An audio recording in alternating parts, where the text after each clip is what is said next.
Apa kabar kawan-kawan edukasi? Jumpa lagi bersama kami di channel Kabar Edukasi. Channel yang memberikan informasi mengenai ASN dan informasi menarik lainnya. Pada kabar kali ini, kami akan memberikan informasi mengenai DPR siap bahas peralihan P3K menjadi PNS dalam revisi UU ASN. Namun, sebelum masuk ke pembahasannya, bagi teman-teman yang baru bergabung, silahkan untuk klik subscribe agar kawan-kawan edukasi sekalian selalu mendapatkan informasi update mengenai dunia ASN dan berita edukasi menarik lainnya. Terima kasih.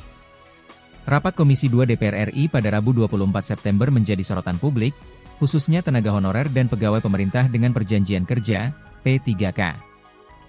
Dalam rapat dengar pendapat umum, RDPU, bersama Ikatan Pendidik Nusantara, IPN, dan Forum P3K, FP3K, Wakil Ketua Komisi 2 DPR RI, Dede Yusuf, menyatakan kesiapannya membahas kemungkinan peralihan status P3K menjadi pegawai negeri sipil, PNS, dalam revisi Undang-Undang Aparatur Sipil Negara, UU ASN. Pernyataan ini memicu diskusi luas. Sebagian pihak menilai hal tersebut merupakan peluang besar bagi P3K yang merasa belum memperoleh hak yang sama dengan PNS, terutama terkait perlindungan hukum, jenjang karir, dan jaminan pensiun.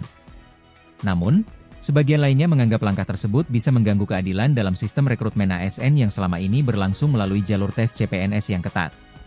Dalam RDPU, aspirasi yang banyak disuarakan adalah agar peralihan status P3K menjadi PNS bisa dilakukan tanpa tes tambahan.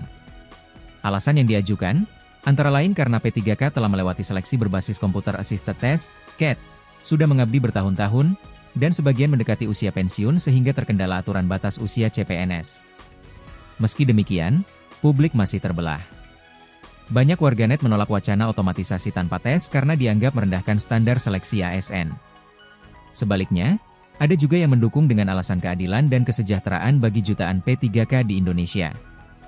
Revisi UU ASN sendiri sudah lama direncanakan untuk menyesuaikan kondisi pasca penghapusan tenaga honorer pada 2023. DPR menegaskan, usulan peralihan status masih harus dibicarakan bersama pemerintah. Beberapa opsi yang muncul untuk menghindari kecemburuan sosial adalah seleksi khusus dengan standar lebih fleksibel, pengakuan masa kerja sebagai poin tambahan, atau pemberian hak pensiun meski tetap berstatus P3K. Wacana peralihan P3K menjadi PNS memang menyentuh isu sensitif, keadilan dan kesejahteraan. Dari sisi P3K, aspirasi mereka wajar karena telah mengabdi lama, mengikuti seleksi resmi, dan tetap merasa ada diskriminasi hak dibandingkan PNS. Namun, jika peralihan dilakukan otomatis tanpa mekanisme seleksi, risiko kecemburuan sosial dan turunnya standar meritokrasi akan muncul. Baiknya, solusi tengah seperti seleksi ulang khusus dengan memperhitungkan masa kerja adalah langkah paling realistis.